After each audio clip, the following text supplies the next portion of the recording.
cantarei louvor eterno ao grande Rei. A minha fé e o meu amor estão firmados no Senhor, estão firmados no Senhor. A minha fé e o meu amor estão firmados no Senhor, estão firmados no Senhor.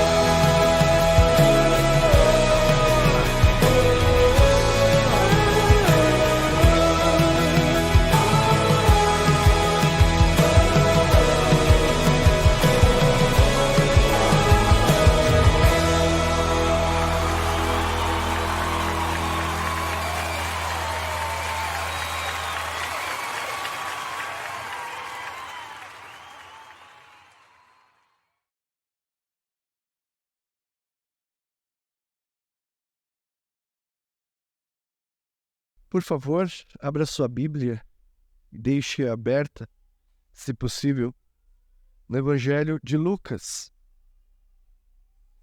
capítulo 18, versículos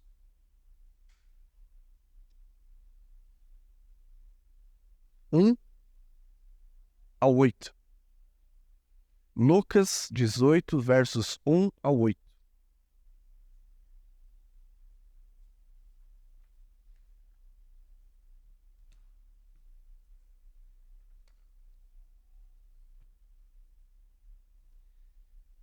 Deixe a sua Bíblia então aberta.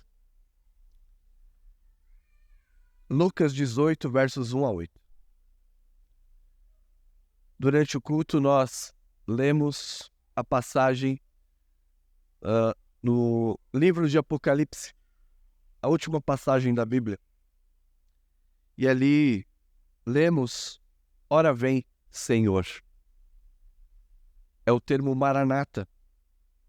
É uma expressão aramaica. Isso implica em pedir por uma nova ordem. O reino do Senhor em sua plenitude, com a aplicação da justiça e a instalação da paz. Ora vem, Senhor. Maranata. O quanto você deseja a chegada deste reino? O quanto o seu coração tem fome e sede de justiça? A tal ponto de você orar incessantemente pela instalação do reino. E o Senhor Jesus nos ensinou a orar. Venha o teu reino. Ou seja, uma nova ordem em que Deus agirá em sua plenitude, aplicando a justiça, instalará a paz. O propósito geral das pregações nas parábolas é o discipulado cristão. A mensagem da parábola de hoje é, mais uma vez, sobre oração. Então, no domingo passado, falamos sobre o amigo importuno, a disposição correta, o conteúdo e a esperança que devemos ter nas nossas orações. Hoje também é sobre oração e domingo próximo, se Deus permitir, também será uma parábola sobre oração. O ensino de hoje é que você deve orar sempre. Orar sempre, sem desistir. Este é o ensino. Como o Dr. Riley, falando sobre esse texto, citando um outro teólogo, diz que a chave desse texto está na porta, logo no seu comecinho. O ensino é este: devemos orar sempre sem desistir. Mas qual é o foco de Jesus? É a paciência necessária para aguardar a aplicação da justiça e a instalação da paz. Você tem agido com fé e paciência?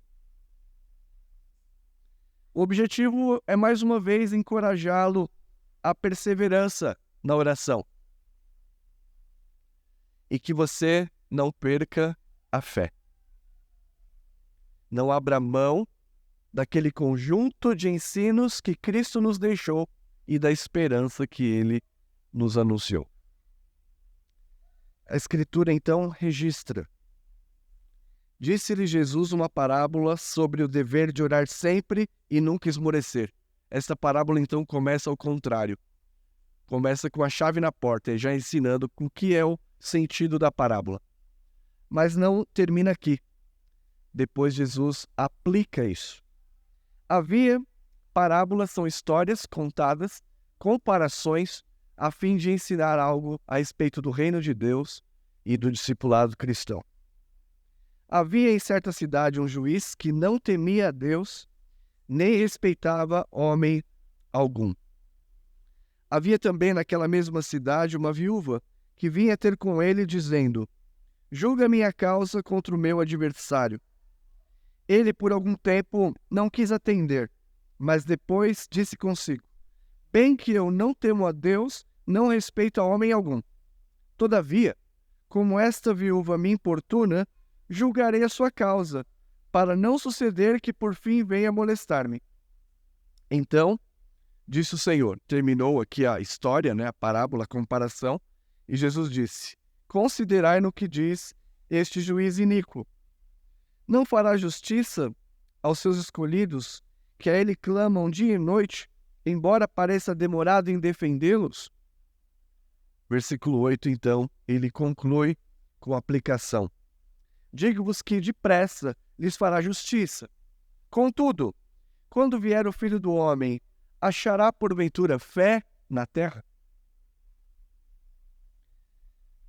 Como nós lemos no Novo Testamento, falando aqui sobre o contexto, para interpretarmos melhor esta passagem. O contexto da Bíblia como um todo, mas particularmente do Novo Testamento, é o advento de Cristo, a sua vinda, a vinda do Messias e a implementação do seu reino.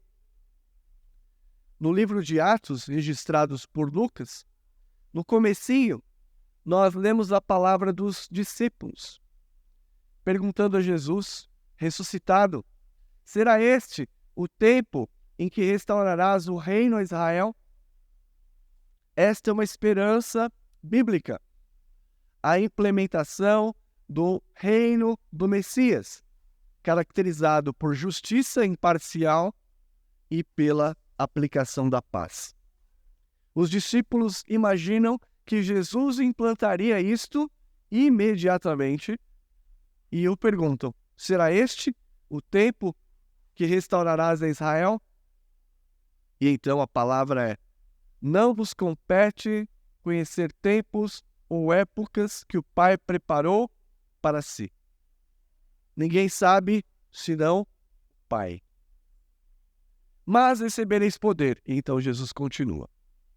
Então, lembre desse contexto escatológico do Novo Testamento para podermos interpretar corretamente. Diante disso, nós temos o contexto imediato. Abra sua Bíblia em Lucas 17, versículos 20 e 21. É com base nisto que Jesus ensina sobre oração. Interrogado pelos fariseus sobre quando viria o reino de Deus, Jesus lhes respondeu: não vem o reino de Deus com visível aparência, nem dirão, ei-lo aqui ou lá está, porque o reino de Deus está dentro de vós. Eu acho que a NVI traz: o reino de Deus está entre vós. Pode ser traduzido por essas duas questões. Isso aqui é importantíssimo para entendermos a parábola. A primeira coisa que eu quero destacar é que há uma tensão no Novo Testamento que nós chamamos de já e ainda não. As parábolas se voltam, as parábolas do reino acabam por tocar nesse assunto. De um lado, o reino de Deus, através de Cristo e dos seus sinais, já está inaugurado. De modo que nós já estamos vivendo o reino. Mas, por outro, ainda há necessidade de que o reino seja aplicado em sua plenitude. Então nós vivemos nessa tensão, no desejo da aplicação plena da justiça de Deus e da paz. Quando Cristo vem e faz os sinais, cura os leprosos, ressuscita os mortos, é porque o reino de Deus, ele diz, é chegado entre vós. Mas nós vemos pelo Novo Testamento que este reino tem uma tensão, no qual ele já é, mas ainda não é em sua plenitude. E é sobre isso que os fariseus estão perguntando. Eles estão interessados na chegada do reino. Ainda a resposta de Jesus, que talvez você tenha dificuldade de entender. Não virá com visível aparência. Deixa sua Bíblia aberta, 17, versículo 20. Quando viria o reino de Deus, Jesus respondeu: não vem o reino de Deus com visível aparência. O que significa isso? Somente no texto grego dá para perceber a palavra. O sentido é o seguinte: não é que não haja sinais, porque Jesus mostra que haverá sinais. A questão é que nós não devemos nutrir a expectativa de conseguir calcular especificamente o dia da vinda de Cristo através dos sinais. O que os fariseus estão perguntando é se era possível calcular objetivamente, através dos sinais, quando Jesus viria, o tempo específico. E então, Jesus responde que o reino pode ser experimentado como uma realidade presente. Ele já está atuando entre eles e entre nós, e não pode ser determinado. Não podemos datá-lo. Este é o sentido. Não virá com visível aparência, significa, portanto, que ele não pode ser mensurado ou calculado através de técnicas. Ainda, Jesus conclui: nem dirão ele aqui ou lá, porque o reino de Deus está, e eu traduzo como entre vós. Qual era a especulação dos fariseus? Na tentativa de interpretar os sinais que Jesus realizava, que eles sabiam que era especial, eles então procuravam com precisão qual seria o dia da chegada do Filho do Homem. Eles estavam pensando no futuro apenas, mas não consideravam que o reino já tinha sido inaugurado no presente. Tem uma tradução de um professor meu, Dr. Paulo Sérgio, que é muito bonita. Eu compartilho com vocês sobre este versículo. Olha só como ele traduz, e é quase literal. A vinda do reino de Deus não exigirá exame minucioso, e não se poderá dizer ei-lo aqui ou ei-lo acolá. Antes, quando vier ao reino de Deus, ele já está presente com vocês. Esta é a tensão. Os fariseus estão olhando e colocando a vinda do Filho do Homem apenas como um evento futuro. E Jesus diz: não. Ele está presente entre vós, mas vocês não conseguem percebê-lo. Nós, então, irmãs e irmãos, vivemos nesta dispensação em que o Filho do Homem já inaugurou o seu reino, mas que ele, no seu segundo advento, na sua segunda vinda, estabelecerá a plenitude da paz e da justiça. É nesse contexto, então, que Jesus anuncia o sermão escatológico que nós lemos durante a liturgia, focando aqui como as pessoas reagem ao dia do Senhor. Alguns vão viver uma vida normal. Continue o imundo cometendo imundície. Continue o adúltero adulterando. O injusto praticando injustiça. Continue o santo se santificando. Continue o justo praticando a justiça. E ele diz que ele virá quando muitos estiverem entorpecidos com o mundo. É nesse contexto, então, que Jesus nos ensina a orar sempre e nunca desanimar, capítulo 18, versos 1 a 5. Esta parábola, agora aplicando aqui a exposição, essa parábola é a semelhança da história do amigo importuno, nos exorta a orar com confiança, persistência, paciência. Paciência aqui, fé. Com certeza de que o Senhor fará justiça aos seus escolhidos. E aqui tem duas figuras, dois símbolos, vamos dizer assim, na história, que é uma viúva procurando que a justiça seja feita e um juiz. A viúva simboliza a condição de desamparo. Era esta a perspectiva das viúvas em Jerusalém. Desamparo. Era uma mulher solitária, vulnerável socialmente, economicamente empobrecida, que necessitava de assistência. E são muitas viúvas nessa condição hoje, mas naquela época era mais grave ainda. Então a viúva sintetiza essa condição de desamparo. O juiz, ao contrário, sintetiza a condição de iníquo. Esse juiz é avesso à aplicação da justiça. Ele é injusto. Ele não respeita a lei. Ele condena sem provas. Não respeita o direito. Torce a lei em seu próprio favor. Ele é parcial nas decisões. Ele até julga as causas em que ele é suspeito. Qualquer semelhança não é mera coincidência. Não tem o temor do homem e não tem o temor de Deus. Parece até o INSS, né?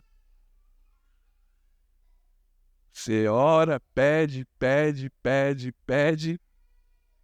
e não sai a tua causa.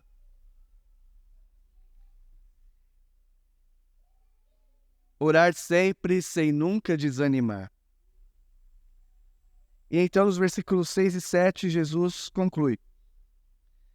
Se os pais, nós vimos na parábola anterior, se os pais, sendo maus, sabem dar boas dádivas aos filhos, se o juiz injusto acaba por causa da impaciência, julgar a causa de uma mulher vulnerável, Deus não fará justiça aos que choram em alta voz? É isso que diz aqui, que clamam dia e noite.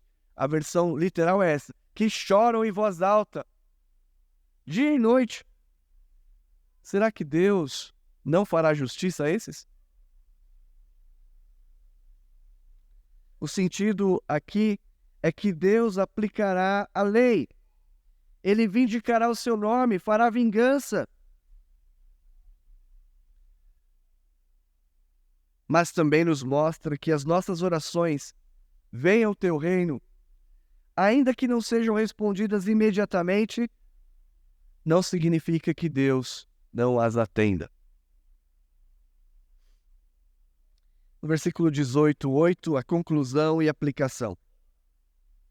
Jesus conclui com uma pergunta, mas primeiro ele afirma: digo-vos que depressa Deus lhe fará justiça. Deus fará justiça sem demora aos escolhidos. Será no seu tempo determinado.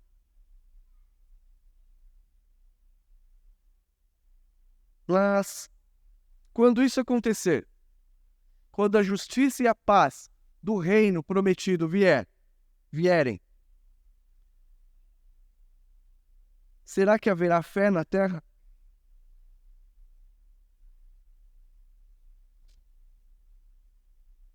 Muitos, por julgarem a vida de Jesus demorada, para de orar. E é comum, irmãos, quando oramos e não vemos sinal de resposta aos nossos anseios, é fácil ficarmos desencorajados. E esta viúva batia na porta do juiz: seu juiz, julga a minha causa, assim como aquele vizinho pedia pão. Ajuda-me, dá 3 pães. E quando você não ouve a resposta imediata, você pode ficar desencorajado. Será que as igrejas, em geral, têm tido essa preocupação? Venha o teu reino? Ou estão apenas preocupadas com o reino deste mundo imediato? Muitos, por julgarem a vinda de Jesus demorada, como nós lemos na segunda carta de Pedro, terão desistido da carreira cristã. Quantos que corriam conosco já não correm mais? E será assim? Já deixaram de orar porque julga a vinda do Senhor demorada. Quantos que já não renunciaram o conjunto de doutrinas que Cristo deixou, abraçando outras doutrinas? Quantos que por causa da demora se embriagaram com o mundanismo, comiam, bebiam, davam-se em casamento, sua vida se reduziu a isso, porque Jesus demora. Quantos que já não perderam a esperança de que Deus aplicará a justiça e estabelecerá a paz? Seremos nós um desses?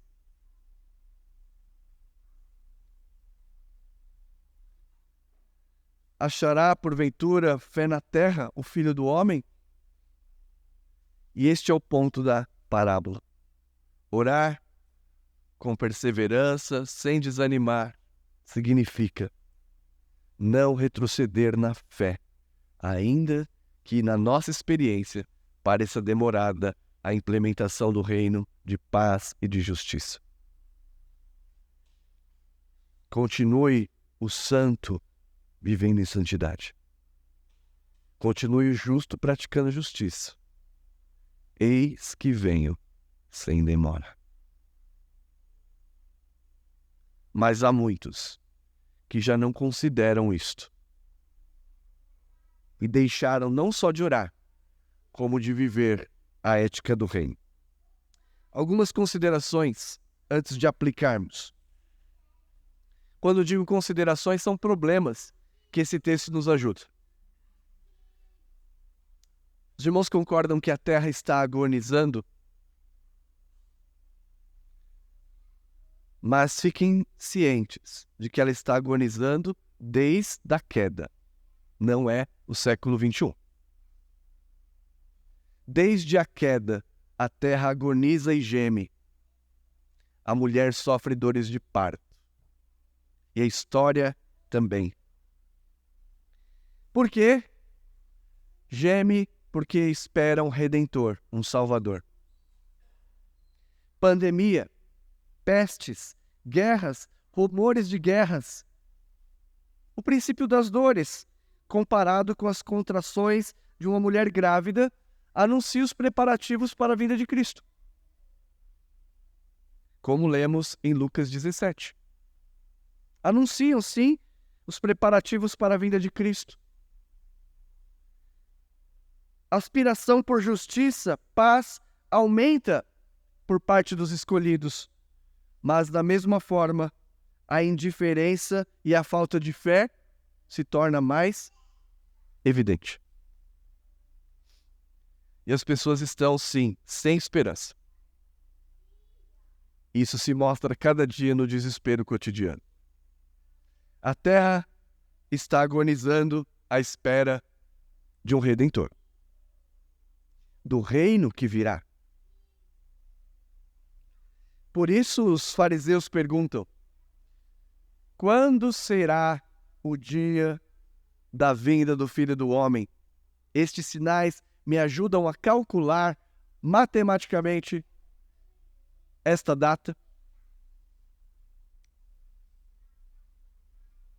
Primeiro, então, problema é que a Terra está agonizando à espera do Redentor, ou de um Redentor. Nós sabemos que é Cristo. Segundo problema, Jesus está demorando, não está? Para alguns, não, isso é subjetivo. Falando, não, eu quero primeiro terminar a faculdade, ter filho, ficar velhinho, aí Jesus pode vir. Vem sem demora, mas não com pressa. Vem devagar, Jesus.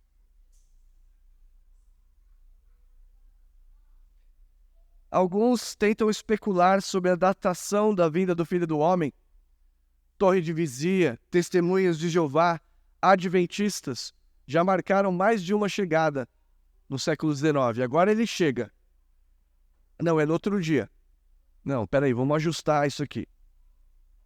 Procuram, através dos sinais, pela aparência, determinar o dia. Mas Jesus ensinou que os sinais do reino presente não fornecem base para datar especificamente a segunda vinda de Cristo. O uso de dados observáveis, aproximação científica para interpretar os eventos como a vinda de Cristo não funcionarão. Todo mundo está falando disso. Jesus vai vir, Jesus vai vir. E tem um monte de doido falando na internet, Jesus vai vir agora. Jesus virá, sim. Mas nós devemos interpretar a palavra e esperar na palavra corretamente. É uma preparação, sim, mas não podemos datar. Agora, há uns sinais ainda que precisam ser realizados que não foram. Então, muitas seitas querem fazer que nem a climatologia.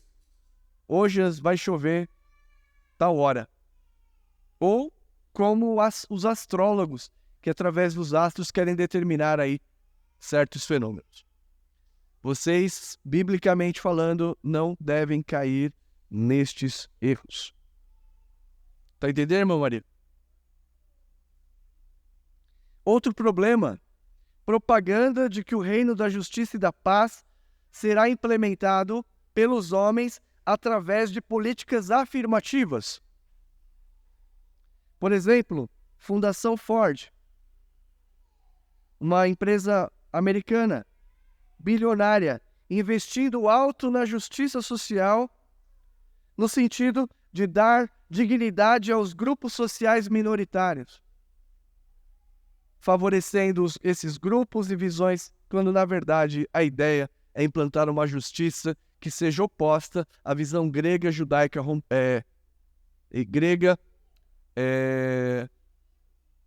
grega, judaica e cristã. É isso que essas fundações querem. Eles não concordam com o estabelecimento do reino de Cristo. Então, empresas, movimentos teológicos, como dentro da Igreja Católica muito forte, e até nas igrejas evangélicas, infelizmente, teologia da libertação, que almeja um reino puramente material, de igualdade, de divisão de bens neste mundo através da revolução política. As pessoas querem um reino de justiça e de paz, mas rejeitam o rei. Essa é a nossa condição. E a palavra de Deus nos instaurar pela vinda do Filho do Homem, Jesus Cristo. Ainda que essa esperança pareça demorada e que a nossa agonia aumente, você deve orar na esperança de que o juiz julgará a nossa causa. Primeiro, então, aplicação.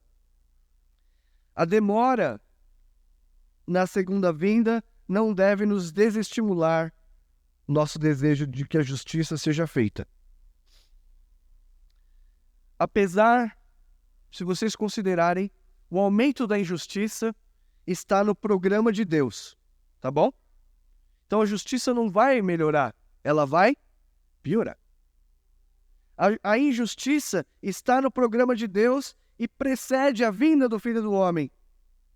Mas a exemplo da viúva desamparada, nós devemos orar para que essa justiça seja aplicada e fazemos isso por fé.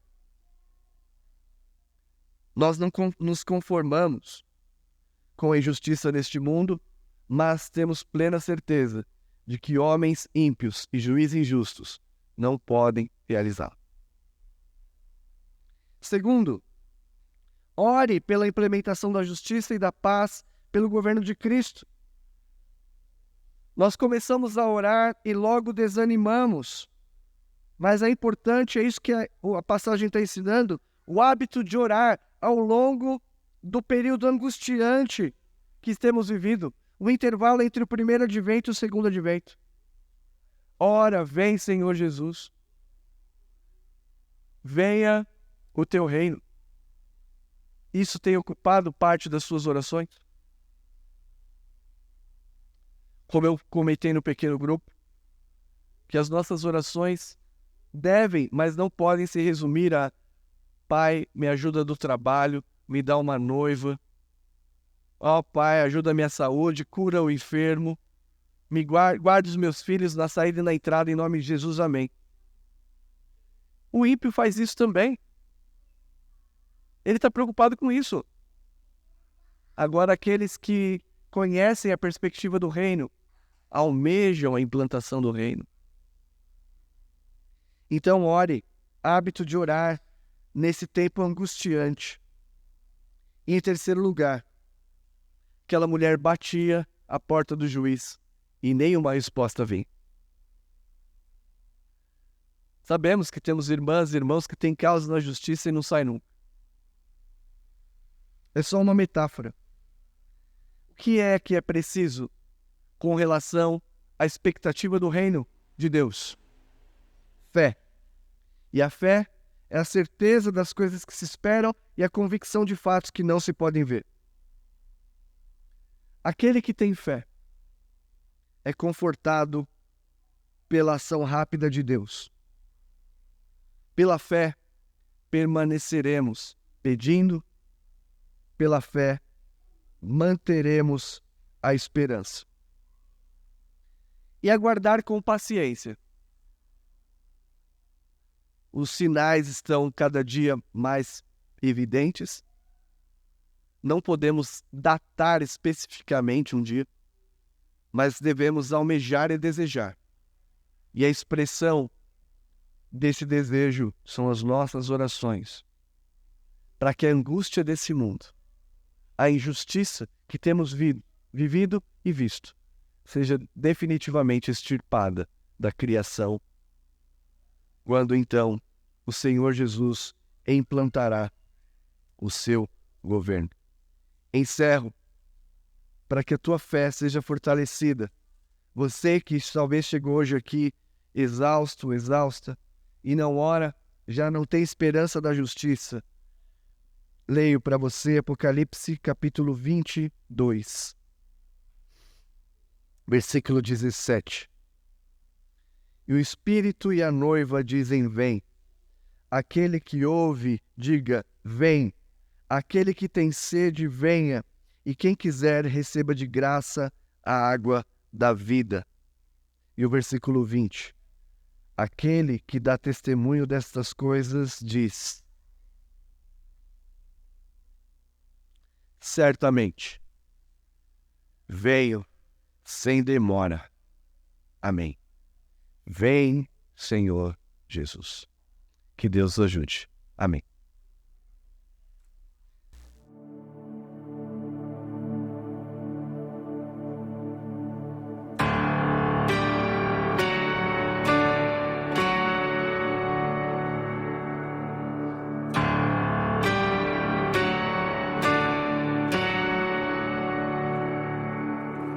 Santo, Santo, Santo,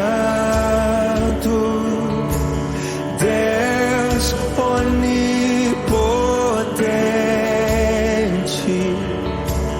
louvam nossas vozes teu nome com fervor.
Santo.